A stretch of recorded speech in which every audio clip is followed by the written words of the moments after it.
स्वामी सो दुख कैसा पावे, सो दुख कैसा पावे, जो तेरे रंग राते स्वामी, जो तेरे रंग राते स्वामी, तिनका जन्म मरण दुख नासा, जन्म मरण दुख नासा, तेरी बख्शन मेटे कोई सतगुरु का दिलासा, सतगुरु का दिलासा, जिसके सिर ऊपर तू स्वामी, जिसके सिर ऊपर तू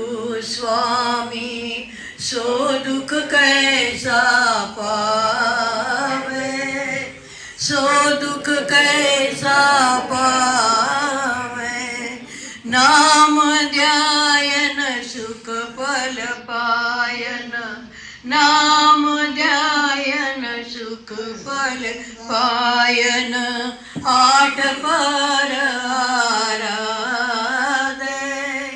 आठ पैर आराधे, तेरी शरण तेरे भरवासे, तेरी शरण तेरे भरवासे, पंचदुष्ट रे साधे, पंचदुष्ट रे साधे, जिसके सिर ऊपर तू स्वामी, जिसके सिर ऊपर तू स्वामी, सो दुख कैसा पावे, सो दुख कैसा पावे, ज्ञान ध्यान कुछ कर मन जाना, ज्ञान ध्यान कुछ कर मन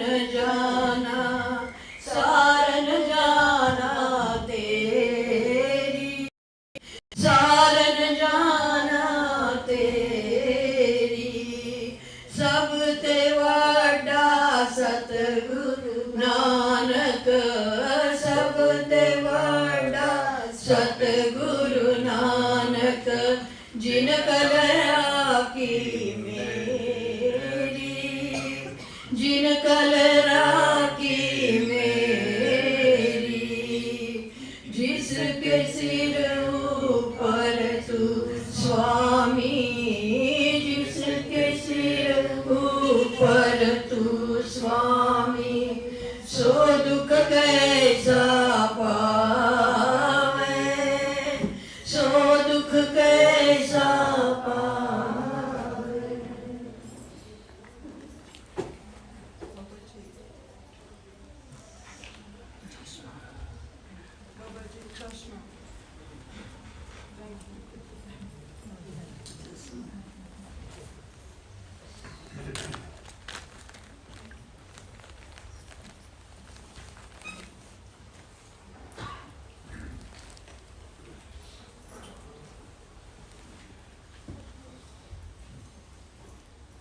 राधा बानी कबीर साहब जी की नाम काल। आदि नाम पारस है मन मैलानो, आदि नाम पारस है मन मैलानो, परसतई कंचन बया छूटा बंधन मोह। ये परम संत सतगुरु कबीर साहब जी की वाणी। This is the Vani of परम संत सतगुरु कबीर साहब। आपने इस वाणी में नाम की महिमा का बयान किया है। In this Vani, Kabir Sahib has talked about the greatness of Naam. आप आदि नाम की बारे में बताते हैं। आदि नाम पारस है। हमें शंका हो सकता है आदि नाम क्या है। So in this Bani he starts saying with Adinam, and he says Adinam is like the philosopher's stone. So the question that we have is, what is Adinam? कहते हैं आदि नाम उसको कहते हैं जो दुनिया बनने के पहले था और दुनिया खत्म हो जाने के बाद में भी रहेगा, उसे आदि नाम कहते हैं। So Adinam is what was there before this entire creation and what will continue to be there after this creation. क्योंकि परमात्मा ने अपने अंदर से शब्द ही प्रकट किया, शब्द को ही हुक्म दिया, जाओ कुछ देश का रचना करो, और वही शब्द मंडल वायुमंडल नीचे उतर के ये 16 लोक और अंडपिंड ब्रह्मांड यानी ये 3 लोक का रचना किया। So God Almighty manifested this sound from within and instructed this sound current to go and make creation, and the sound current then plane by plane made all the creation, and it has also created these 3 worlds. तो उसी शब्द को आदि नाम कहते हैं जो रचना होने के पहले भी था परमात्मा के अंदर, और रचना खत्म होने के बाद में जाके परमात्मा में समाएगा, वो आदि नाम पारस है। So that Adinam is what has been a part of God Almighty. It has done all this creation, and after all this creation comes to an end also, it will go back and merge with God Almighty. हाँ, तो कहते हैं इसीलिए उसका आदि अंत नहीं है, और कहते हैं कि वो इतना निर्मल है, इतना पवित्र है कि उसको पारस का ये दिया, जैसे पारस एक मलिन लोहे को स्पर्श कर दो तो लोहा सोने में परिवर्तित हो जाता है।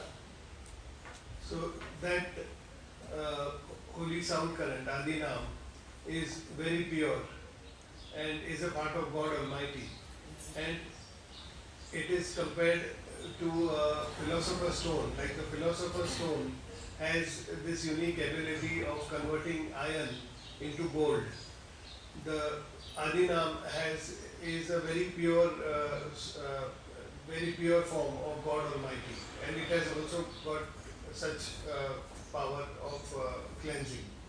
इसी तरह से वो शब्द अपने अंदर थोड़ा भी प्रकट हो जाए, एक जन्म नहीं करोड़ों जन्मों के पाप दग्ध हो जाते हैं, मन निर्मल पवित्र शीशे जैसा हो जाता है, और आत्मा पहले ही निर्मल है। So that sound current is resonating at the eye center, and the moment the mind gets connected to that holy sound current, it also becomes pure, and all the burden of karmas which it has built for so many eons, all of that gets wiped out in a second. तो इसीलिए कबीर साहब कहते हैं बाकी सब मंत्र तंत्र तो बाद में पैदा हुआ, और वो परमात्मा के अंदर से पहले शब्द ही प्रकट हुआ, और वो शब्द ही जो है कि दुनिया का रचयिता है, और वही आदि नाम है। So he says that all these mantras and tantras, all of these have come up much later. Adinam is what is the essence of God Almighty, and that has made all of this creation.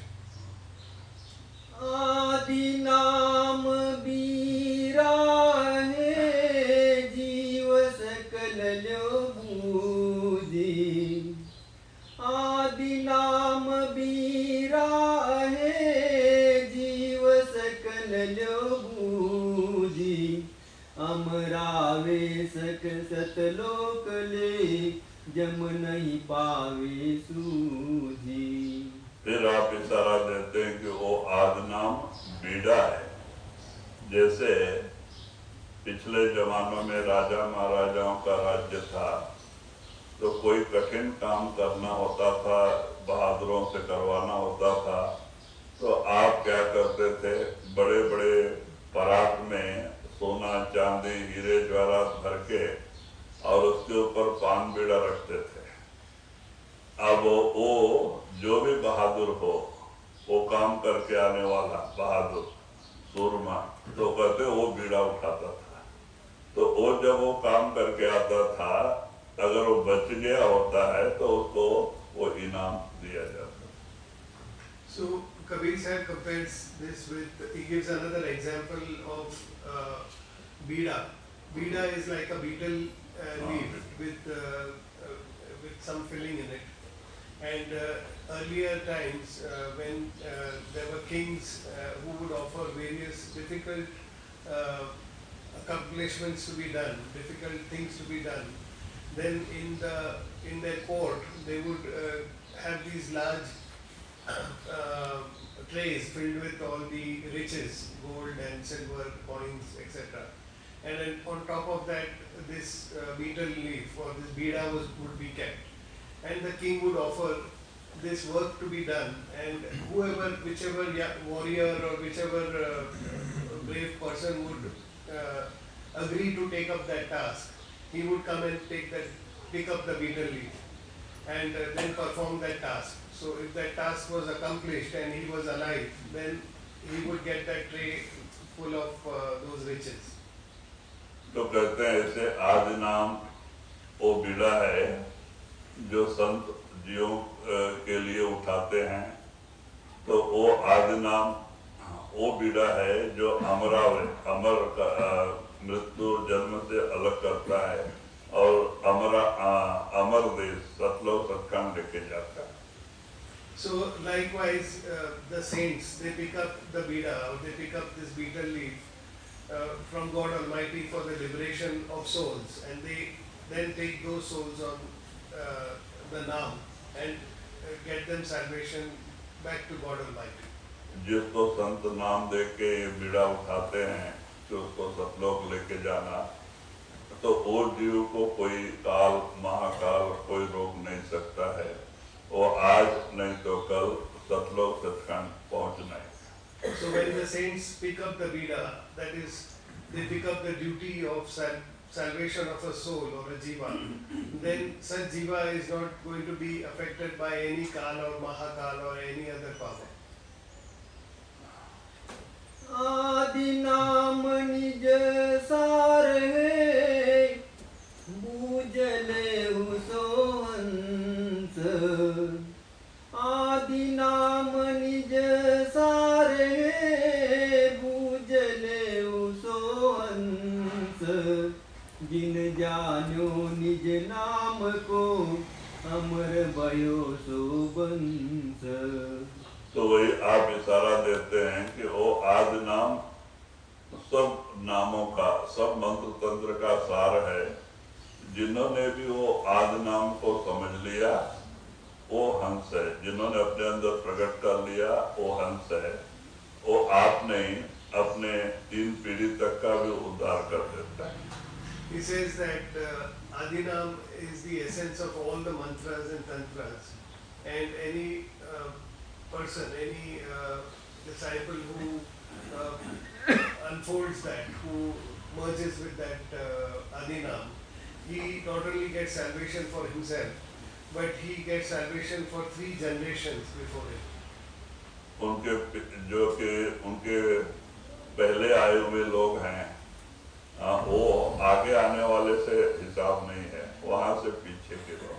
तो कहते हैं जैसे उनके बाप हैं, दादा हैं और भी उनके पिता हैं, तो ऐसे लोग 3 पीढ़ी तक का जो आत्माएं कहीं भी गई हो 84 में, एक नाम लेने के कारण से संत उन सब जीवों को भी फिर से मानव शरीर देके और उसको अपने चरणों में लेके उसका उद्धार करते हैं। So for that disciple who has manifested now, and for whom masters have given initiation, for such a disciple, his 3 generations before him, that is his father, grandfather and great grandfather, and all the other relations, all of them in whichever form they are living in currently, the masters bring them again and give them a human form, and they bring them back in the fold of Sant Path. कहते हैं अगर कोई अभ्यासी हो गया, अभ्यासी का मतलब जिसने गुरु को अंदर प्रकट कर लिया, सरदल कमल तक पहुंच गया, उसको अभ्यासी कर। So for a abhyasi, that is for someone who has manifested the radiant form of the master and has reached the stage of the 1000 petaled lotus. तो कहते हैं वो उसकी 7 पीढ़ी का भी उद्धार किया जाता है। भक्ति एक करता है, फायदा कितने को मिलता है। So for him, he is the cause of liberation of 7 generations before him. So there is only one soul, one jiva which does the meditation, and 7 generations get liberation because of that. और अगर कोई साध गति को पहुंच गया, यानी पार ब्रह्म में पहुंचा दिया, काल कंपाउंड के पार, तो उसकी 21 पीढ़ी तर जाती है। And for someone who becomes a sadhu, that is, he crosses Brahma and reaches Par Brahma, for him 21 generations before him are liberated.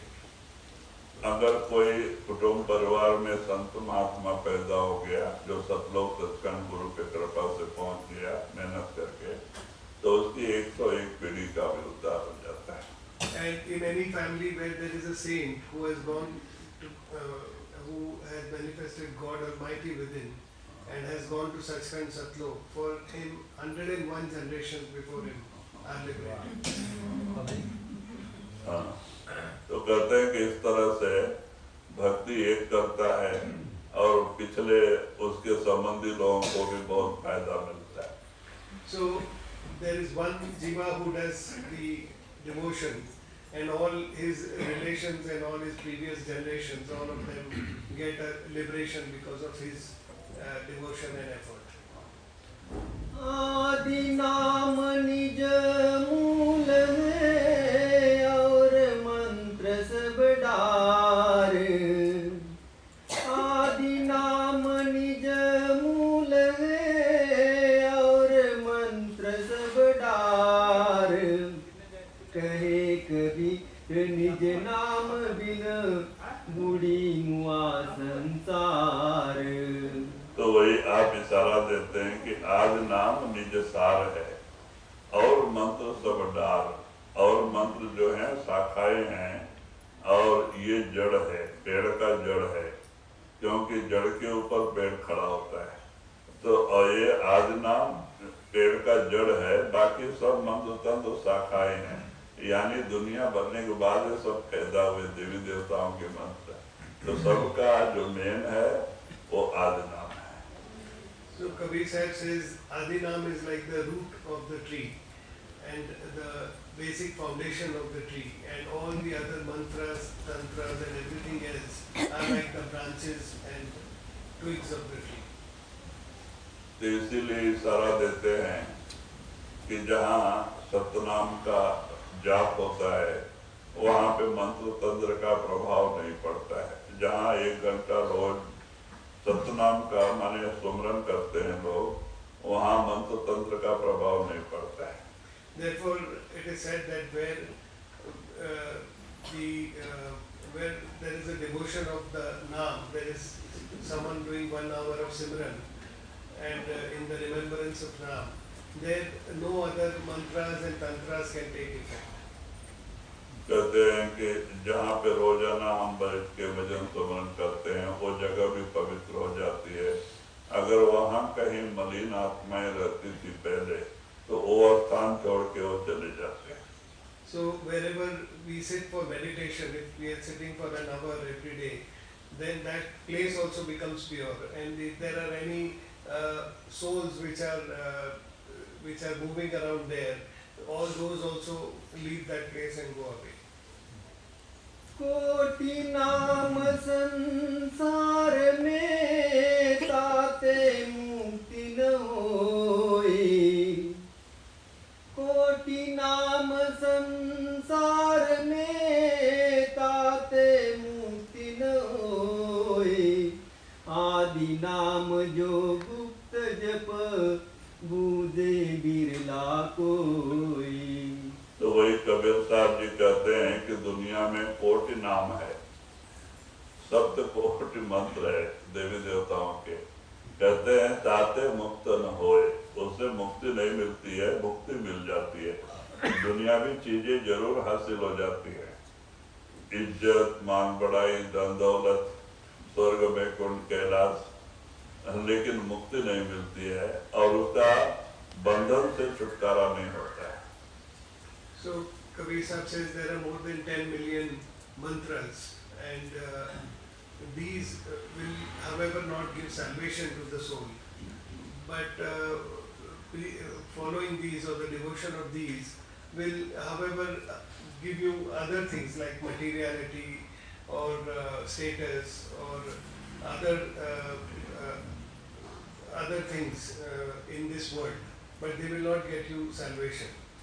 तो इसीलिए कहते हैं एक सत्संगी को कभी शास्त्र पुराण का चिंता नहीं करना चाहिए, क्योंकि शास्त्र पुराण का असर दुनियादार पे जरूर होता है, क्योंकि वो काल के अंडर में है।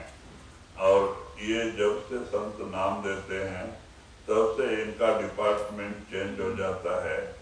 जो धर्मराज के डिपार्टमेंट कर्मों का लेखा था वो गुरु के डिपार्टमेंट में आ जाता है। तो जब वहाँ लेखा ही नहीं तो शास्त्र पुराण का कोई प्रभाव पड़ता भी नहीं। So even for satsangis, there is no need to do all of these shastras and puranas and their effects like astrology or any such thing, because all those are under the various influences of this world and they come under the influence of Kal. But the account of that satsangi is with the master. So that initiate, his account stands with the master, and therefore none of these have a bearing or effect on that initiate. Dharmaraj के department में लेखा नहीं होने से यमदूत आ नहीं सकते, और अंत समय में अगर गुरु नहीं आएंगे तो वो जीव का कोई रक्षा भी नहीं कर सकता, उससे संभाल नहीं कर सकता। इसीलिए संतों को आना ही पड़ता है। And because that account is no longer with the Lord of Judgment, at the time of death, the angels of death or the Lord of Judgment doesn't come, and therefore the master has to come and take the soul, because if the master also doesn't come, then there is no one to protect that soul. तो इसीलिए कहते हैं कि coat नाम संसार में ताते मुक्त न होए। कहते हैं कि दुनिया में करोड़ों नाम हैं, लेकिन उनसे मुक्ति नहीं, मुक्ति जरूर मिल जाती है, मुक्ति नहीं मिल पाती है, मुक्ति केवल आदि नाम से। So therefore he says that in this world there are tens of millions of mantras, but all of those mantras will not get you the salvation. They will only get you bhukti and not mukti. And bhukti is all the various things in this world, but they will not get you salvation.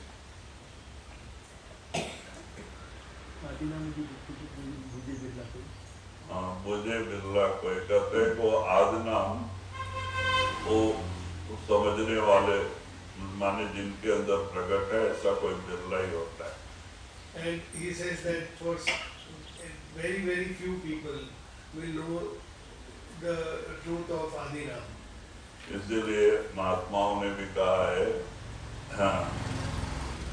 कि जो नाम है cotton में कोई एक भजन राम को आवे, करोड़ों में कोई एक होता है जो नाम को शब्द को प्रकट किया होता है। So therefore masters say that only one in tens of millions of people will have done his devotion and who will have manifested Naam with it. Ram Ram सब कोई कहे, नाम न जीने कोई।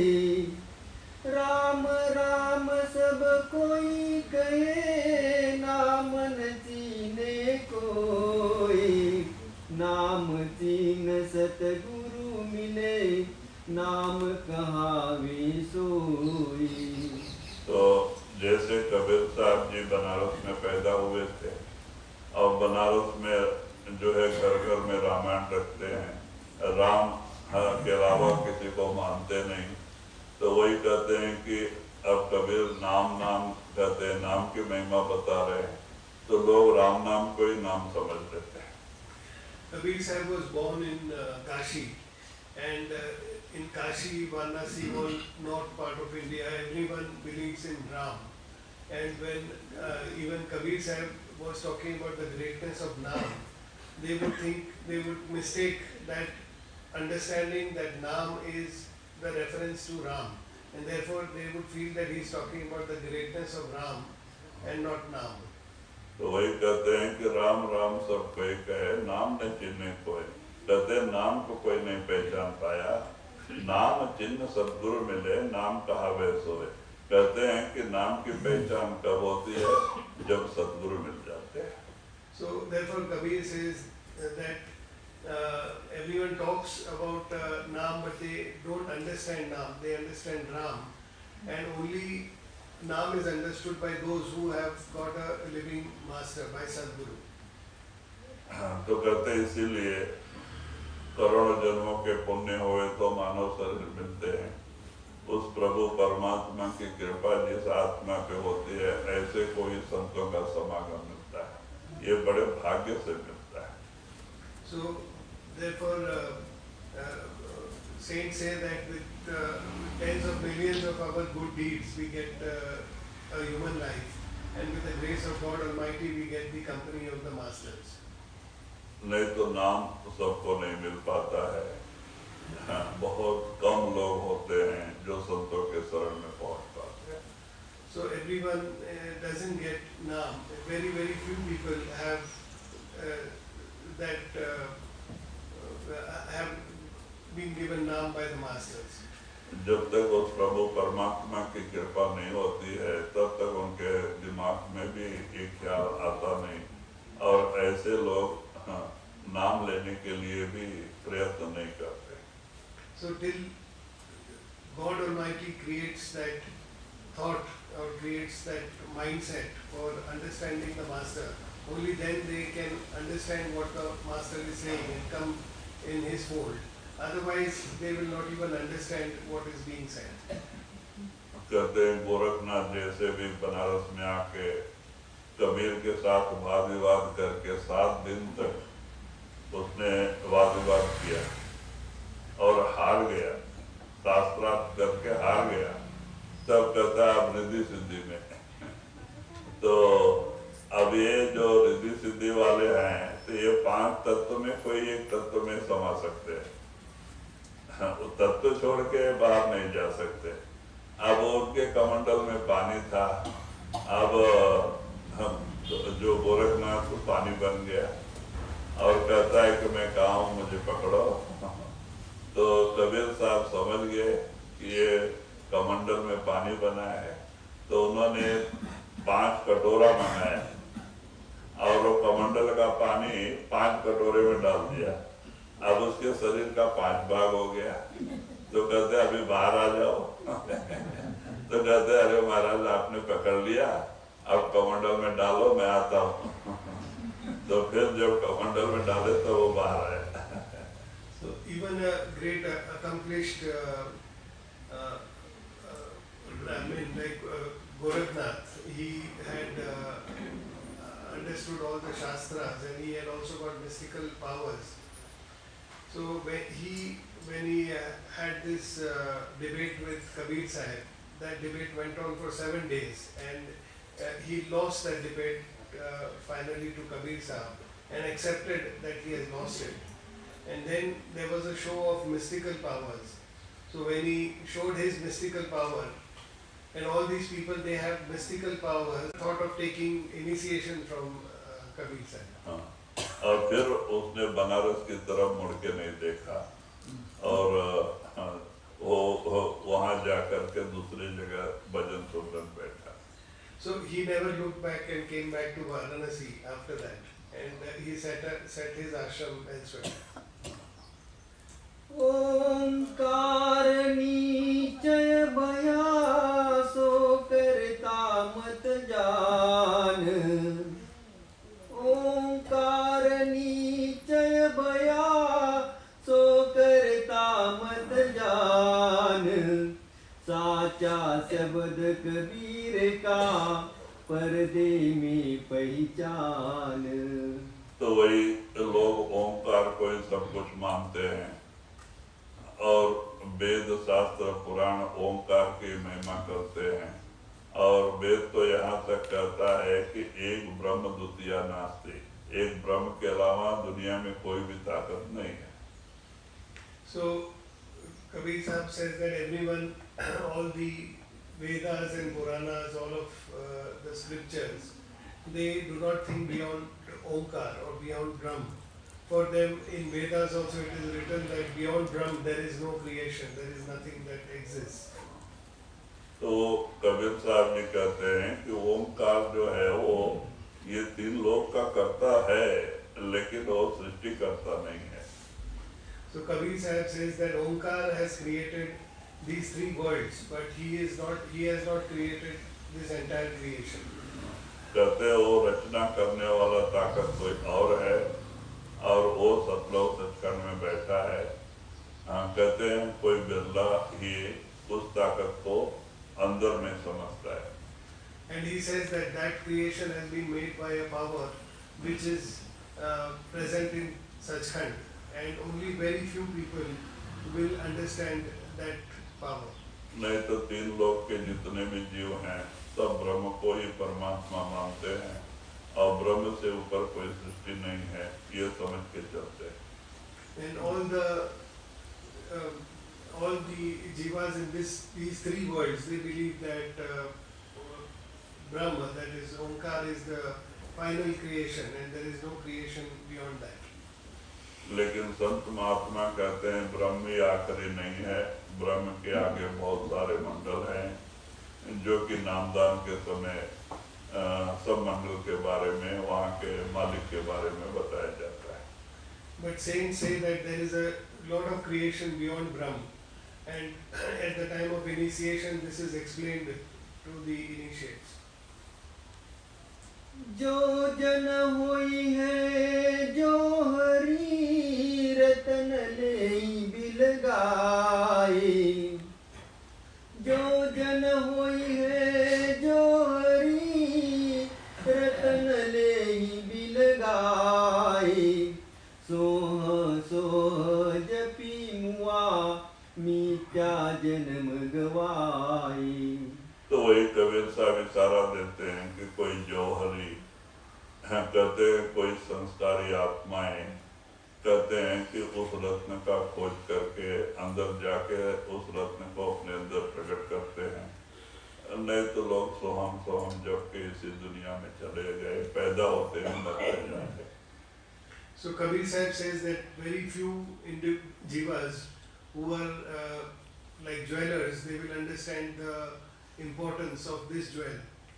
Otherwise the rest will just flow with others and they will not understand this importance. जिस तरह से हीरे की परख करने वाले को जौहरी कहते हैं, बाकी लोगों को क्या पता, चमकीला पत्थर समझ के फेंक देते हैं. हमारे यहाँ पे ये गुंडकल के पास में वज्र करोड़ा है, एक गांव ही है वज्र करोड़ा. वहाँ पे लोग वज्र ढूंढने के लिए आते हैं और बहुत लोग को वज्र मिलता भी है.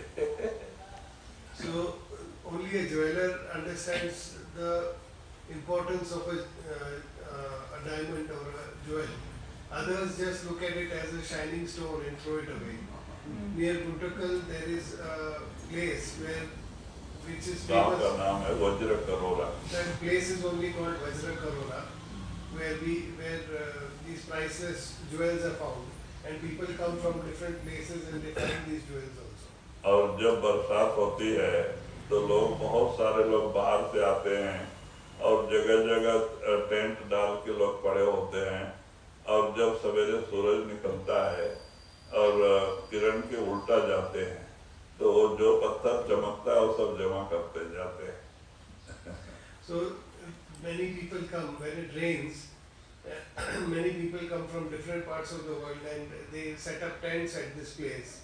And early morning when the sun rises, they go against the light and they see these shining stones, and then they start collecting them. और लेके जमा करके लोग महीना महीना 2-2 महीने पड़े रहते हैं. किसी को छोटे 8-10 मिल गए, किसी को कुछ और मिल गए, तो वो लोग छुपा के ले जाके बम्बई में जौहरी के पास बेचते हैं. So they spend months there, 2 months, and they try to collect these stones, precious stones, and then they go to Mumbai and then they sell it to the jewelers there. तो कहते हैं ऐसे कोई संस्कारी आत्माएं गुरुमुख जो उस नाम की पहचान, आदि नाम की पहचान करके अपने अंदर उसको प्रकट कर लेते हैं, कहते हैं ऐसे कोई बिरला होते हैं. So that way there are few souls who have past impressions and they जो है कि मंत्र तंत्र का जाप करके सोहंग सोहंग करके अपने इतने कीमती समय बर्बाद करके ऐसे ही चले जाते हैं, अंत समय बच जाता है. And so many people just outwardly do the japas and the repetition of sohang, and they spend their whole life doing that and they waste that time. नाम रतन धन मुझ में खान खुली घट माई. नाम रतन धन मुझ में खान खुली घट माई. सेत में तही देत हो गाहक कोई नाई. तो वही कबीर साहब जी उस समय बहुत मेहनत किया और बहुत दूर दूर तक दूसरे राष्ट्रों तक भ्रमण किया. उत्तर प्रदेश से बिहार और उड़ीसा और ये सब होते हुए महाराष्ट्र, एमपी और महाराष्ट्र सब बहुत दूर तक उन्होंने जो है घूमे, लेकिन बहुत कम लोग उनकी शरण में आए. Kabir Sahib went about preaching the Sant Mat to across the length and breadth of the country, and he also went to other countries. He went to different states and traveled a lot, explaining about the about Naam and about Sant Mat. But there were very few people who actually became his initiates. Guru Nanak Kabir साहब जी के 35 साल पीछे प्रकट हुए, तो एक बार दोनों महात्मा 7 दिन तक बनारस में एक ही कमरे में थे और एक ही कमरे में भजन बैठते थे, एक ही कमरे में रहते थे. और दोनों ने विचार करके गुरु नानक पाकिस्तान से ऊपर के गए, दुबई ऊपर जो है वहाँ तक गए, सऊदी अरबिया तक, और ये जो है इस तरफ गए, पूरा हिंदुस्तान का एक चक्कर लगा के आए. उस समय तो चल के जाते थे प्रचार करते हुए. Guru Nanak Sahib was born about 35 years after Kabir Sahib, and it so happened that once both of them also have met, and they spent time. They spent 7 days together in the same room, and they both were meditating there, and they exchanged notes there. So after that, Guru Nanak Sahib went towards the northern parts of India and up into Afghanistan, Pakistan, and up to UAE and into the Arabian countries. And Kabir Sahib went into the eastern, central and southern parts and western parts of India. So in those days they would only go on their foot. So that was the kind of geography they covered. तो वही कबीर साहब इशारा देते हैं कि परमात्मा ने मेरे अंदर नाम का भंडार खुला रखा है और मैं फ्री में बांटने के लिए घूम रहा हूँ. ग्राहक कोई ना है, कोई लेने वाला ग्राहक नहीं है, क्योंकि बहुत कम लोगों, उस समय नया नया प्रचार था, लोगों को भरोसा ही नहीं होता था. So Kabir Sahib says that I have been given the priceless treasure of God Almighty, and it is for free, and I'm willing to distribute it to anyone who's willing to take it. But there are no takers. So in that time, the teachings of Sant Mat were also new, and people were not understanding it, and they were not believing in the teachings. सबी रसायन हम करी नाई नाम सम कोई. सबी रसायन हम करी नाई नाम सम कोई. रंचक घट में संचरे सब तन कंचन होए। तो वही आप इशारा देते हैं कबीर साहब जी कि सब रसायन करके मैंने देखा, नाम के बराबर दुनिया में और कोई रसायन नहीं। So Kabir Sahib says that I have tried all the kind of chemistry, but there is no chemistry like Naam. क्योंकि जो दवाएं बनाई जाती हैं वो भी जो है कि ये बना के ही बनाया जाता है कि उसका हाँ कहते हैं कि और बाकी खाद बनाया जाता है, ये बना बहुत कुछ चीजें बनाई जा रसायन बना के ही बनाते हैं। पहले जमानों में ऋषि मुनि क्या करते थे, भट्टी लगा के और तांबे को सोने में बदल देते थे। So he says that there are different types of chemistries and for various products like medicines or for fertilizers or for so many other things. They people use chemistry as a means to get the product. And in the time of the Rishi Munis also, they had the understanding of converting copper into gold. रसायन बना के और इस तरह से change करते थे। तो वही कबीर साहब कहते हैं कि हर तरह की रसायन मैंने करके देखा, लेकिन नाम के बराबर और कोई रसायन नहीं, क्योंकि नाम थोड़ा भी हमारे अंदर प्रकट हो जाए, सब तन कंचन होए, हमारा सारा शरीर और मन सोने का बन जाता है। So he says, I have tried all the different aspects of chemistry, but there is nothing like Naam, because Naam has this attribute of making the entire within into gold. It converts the entire within in a second into gold. गुरु के कृपा से हम 10वें तक पहुंच जाएं, गुरु के कृपा से शब्द नाम यानी नाम प्रकट हो जाए, तो एक जन्म नहीं करोड़ों जन्मों के पाप दग्ध हो जाते हैं और ये मन पूरा निर्मल हो जाता है, आत्मा तन मन दोनों निर्मल हो जाता है। So with the grace of the Master, when we come to the 10th door and with his grace we manifest this holy sound current within, then with that manifestation the burden of karmas that we carry, that the mind carries, is all redeemed in an instant, and the mind and soul become gold, and even this physical body also becomes like gold. जब ही नाम हृदय धरा बया पाप का नाश, जब ही नाम हृदय धरा बया पाप का नाश, मानो चिनगी आग की परी पुरानी घास। तो कहते हैं जब भी वो नाम अंदर प्रकट होता है, हाँ, तो कहते हैं कि करोड़ों जन्मों के पाप दग्ध हो जाते हैं। जैसे घास का एक बड़ा लाट हो और उसके ऊपर आग की थोड़ी चिंगारी गिर जाए तो 10 मिनट में देखते देखते सब जला के राख कर देती है।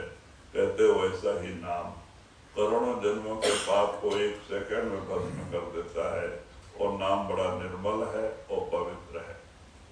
So he says that Naam has this ability of redeeming all our past karmas.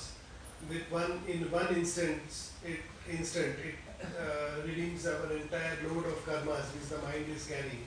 It is like there is a stack of hay and there are loads of hay there, but one small matchstick can light the entire hay and make it into ashes. तो कहते हैं इसी तरह से नाम बहुत ऊंचा है, पवित्र है। सब संतों ने नाम की महिमा गाई है। नाम नाम कहते हैं तो वही कहते हैं कि नाम चिन्ह सद्गुरु मिले नाम कहावे सो, सच्चे नाम का पता संतों के द्वारा ही मिलता है, ऐसे और जगह ग्रंथों में नहीं लिखा। So therefore that is the greatness of Naam, and that we can get only with the masters. In the other scriptures all this is not written. इसीलिए देखो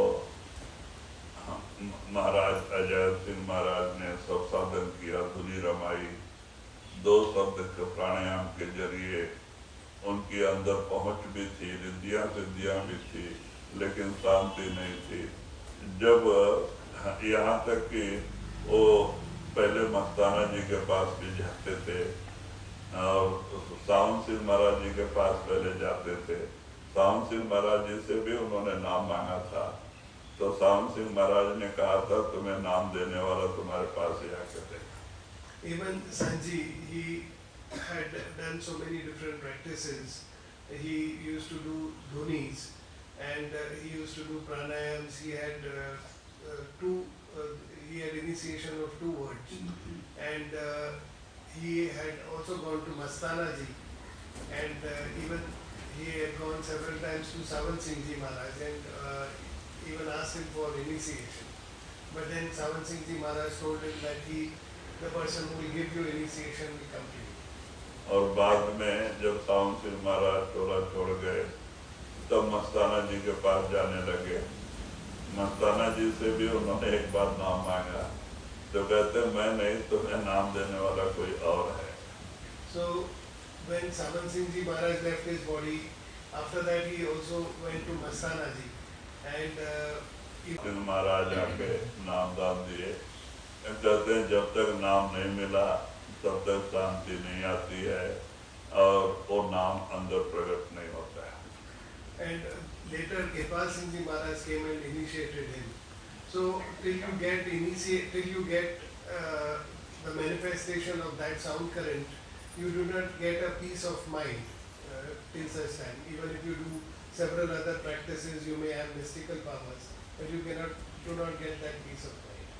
ऐसी तरह से अष्टांग योग जब तक प्राणायाम करके भी लोग थक गए, लेकिन मन बस में नहीं आया, अंदर शांति नहीं मिली।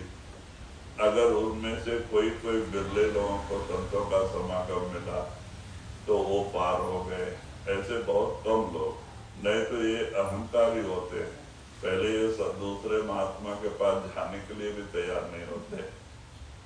So all these Ashtanga Yoga, Japas, Tapas, Pranayams, all these difficult practices, they get you mystical powers to some extent, but you are not able to control your mind, and therefore you do not have peace of mind. And very few amongst such people who have done all these practices, if they go to the saints, only then they get that peace of mind. Now, when someone has done such practices, seldom they go to saints because that ego is there, that they have attained some level of spirituality and they've gone within, so they seldom go to saints also. ऐसे हमारे महाराज सोमनाथ महाराज 18 साल से नाथ पंथ में बैराग ले लिया था और प्राणायाम करते हुए बैठे थे। हालांकि रिद्धियां सिद्धियां थी, सब कुछ था, मन बस में नहीं था। और कहते हैं कि फिर जब सावन सिंह महाराज मिले और सतनाम के बारे में माने कि पता लगा, जब उन्होंने सतनाम दिया, जब रूह सतलोक सचखंड गई तब जाके साथ दिया। Even Baba Somnath ji for 18 years did pranayams and he did several austerities, and even he had a lot of mystical powers, but he did not have peace of mind. Only when he got initiated and then he went within and manifested the sound current, only then he also got his peace of mind. तो इसीलिए कहते हैं कि जब सद्गुरु मिल जाते हैं और आदि नाम की पता उन्हीं से लगता है सतनाम के बारे में, तब जाकर के भ्रम और दूर होता है और मन में शांति आती है। So only when we go in the company of a true master and with the satsang of that true master, we understand the importance of now, then we are able to work and go on that spiritual path to manifest it. कोई न जम से बाचिया नाम बिना दरि खाई, कोई न जम से बाचिया नाम बिना दरि खाई, जे जन बिरही नाम के ताको देख डराई। तो वही कहते हैं कि दुनिया के जीव कोई भी यम से बच नहीं सकता है काल से, क्योंकि वो काल की भक्ति करते हैं और काल के मुंह में ही जाते हैं। तो कहते हैं खाली एक ताकत है, वो नाम है जो संतों के द्वारा मिलता है, जिसको देख के काल महाकाल भी डरता है। So he says that all the worldly people, they do various practices, but all these are practices of Kal, and nobody therefore can get out of the realm of Kal, and eventually they all end up in the jaws of Kal. It is only very few people who get to know about Naam, and only Naam has the power of giving that salvation, and in front of Naam even Kal and Mahakal, they have no powers and they cannot do anything. जब कबीर साहब पहले संत, उनका नाम योगजीत है, जो कि भौर गुफा के पास उनकी बैठक है, और जब परमात्मा ने उनको भेजा जीवोद्धार के लिए और वो आ रहे थे नीचे, तो काल और उनमें लड़ाई हो गई, क्योंकि काल नहीं चाहता था कि कोई हमारे देश में जाके हमारे जीवों को जो है कि ऊपर भेजे। When Kabir Sahib, and in his first incarnation as Yogjit was near Bhavar Gufa, and he had instructions from Satpurush to come into this world and give salvation to people. So when he first came in, he was stopped by Kal, and both had a fight because Kal did not want anybody to come into his realm and release souls from his realm. तो बाद में जब हार गया कि हमारे पिता ने भेजा है, मैं इसका कुछ नहीं कर सकता, तब कहता है कि अच्छा आप बड़े भाई हैं, आप मृत्युलोक में जा रहे, जाओ, कोई बात नहीं, लेकिन हमारा एक काम कर देना। बोले क्या?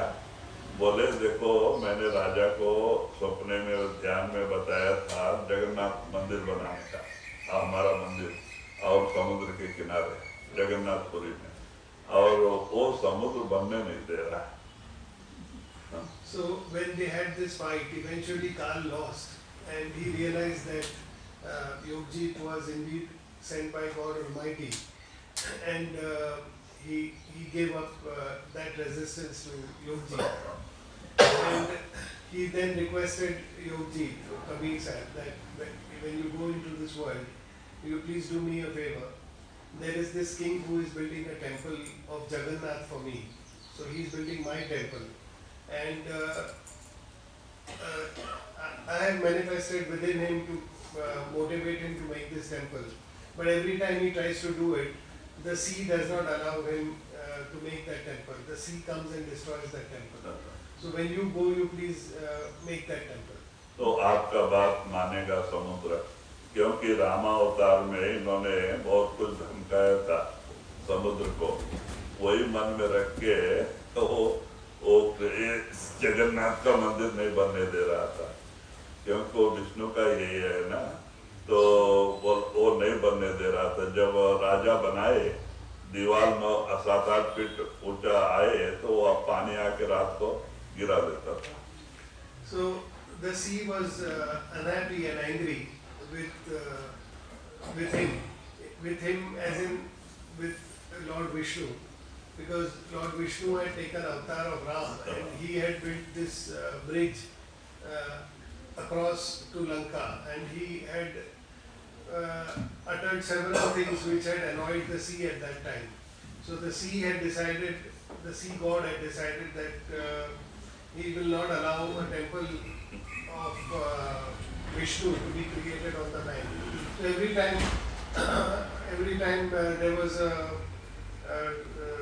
foundation and there was a construct of that temple, when it began, then on the shore the sea would rise and destroy that temple. ऐसे 12 बार राजा बनाते गए बेचारा और समुद्र गिराते गए, 12 बार परेशान होकर वो चुपचाप बैठ गया। So there were 12 attempts to make this temple, and every time the sea would destroy this temple. तब कबीर आए, क्योंकि उसको जबान दिया था भाई चल तेरा भी एक काम कर देंगे। तो गए राजा के पास, जाके कहते भाई ठीक है अभी बनाओ और मैं खड़ा रहता हूँ, समुद्र को आने नहीं दूंगा, तुम बनाओ।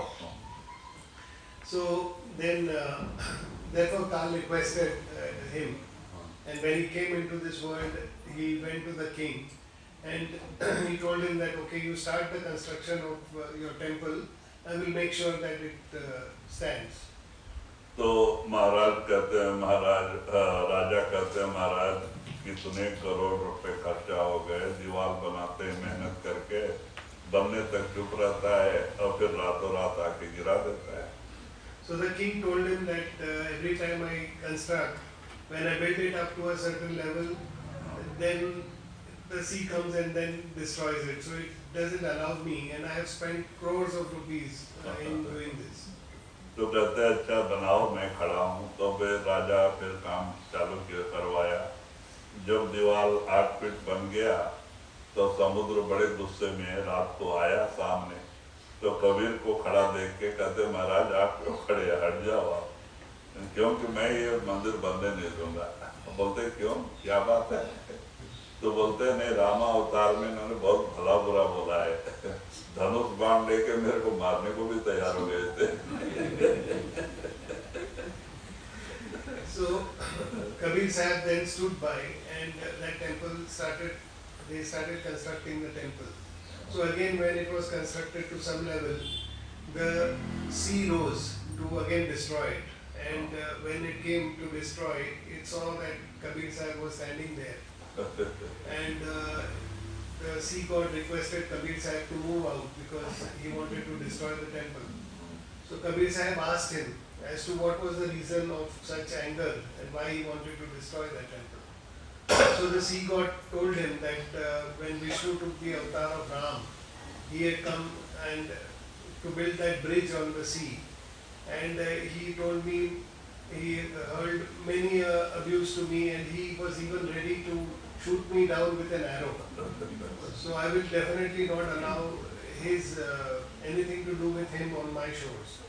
तो कबीर हंस के कहते अरे ये मंदिर में क्या पड़ा है, अगर तेरे को अंदर ही लेना है, द्वारका है ना, वो बहुत बड़ी नगरी है, उसकी नगरी है, उसमें बहुत सोना चांदी सब राज भरा हुआ है, उसको अंदर ले ले। So then Kabir Sahib told him that, see, if you want to really annoy him, then leave this temple. There is nothing much in this temple. There is the whole city of Dwarka, which was created by Vishnu in one of his avatars, in the Krishna avatar. He said, you take that whole city in your under you, and there are so many golds and riches and so many things built by him there. You destroy all of that. तो इसको छोड़ दे, तब समुद्र आके बोला ये अच्छा उपाय आपने, और आके उनके चरण को नमस्कार करके चला गया, और गया और द्वारका को अंदर ले लिया, एकदम अपने अंदर ले लिया, डुबा दिया। So the sea god then agreed. He readily agreed to this suggestion. And then he touched the feet of Kabir Sahib and he left the temple, and he took the entire city of Dwarka with him. तो असली द्वारका तो समुद्र के अंदर चला गया है। फिर बाद में वहाँ का राजा ने एक अलग से ऐसा ही द्वारका बना के रखा है, जहाँ सोमनाथ मंदिर है। So the real Dwarka is submerged. It is inside the sea. And the Dwarka city that we see now has been created by a king much later, and he has also made a temple there. तो कबीर साहब की बात मान के उसने मंदिर छोड़ दिया। आज वही जगन्नाथपुरी मंदिर है जिसकी लोग पूजा करते हैं। So it is because of Kabir Sahib that the sea left that temple. So that Jagannath Puri temple, which is on the shore, where a lot of people pay homage, that is still there. कोई न जम से बातिया नाम बिना दर खाई, कोई न जम से बातिया नाम बिना दर खाई,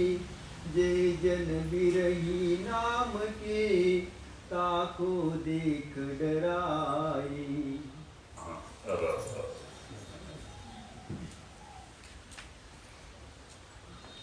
इनको सबको मालूम है ना, हम कुछ काम से जा रहे हैं अनंतपुर और कल दोपहर तक आ जाएंगे, तो आप लोग ध्यान का प्रोग्राम इसी तरह से चालू रख लो।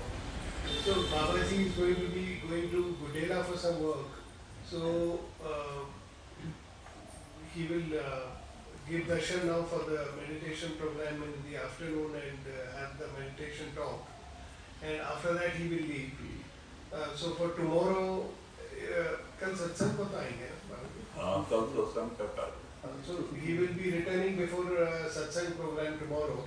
So for the two meditation programs, please assemble as you have been doing now, and sit for those meditation programs at 7 o'clock and at 2 o'clock, as we do every day.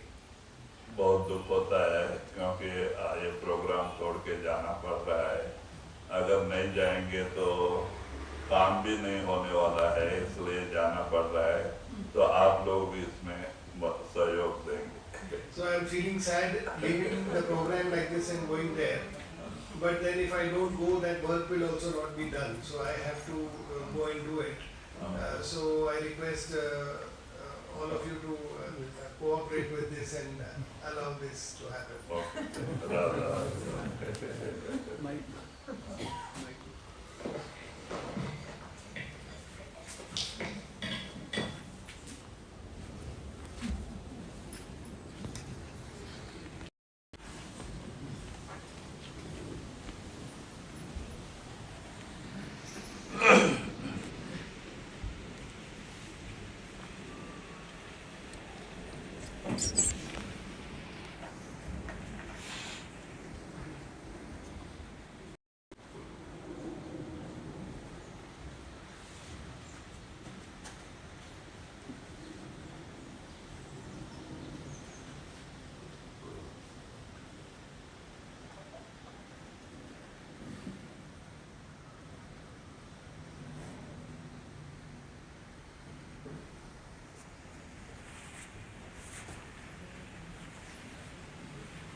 ಕಡೆ ನೋಡಬೇಕು.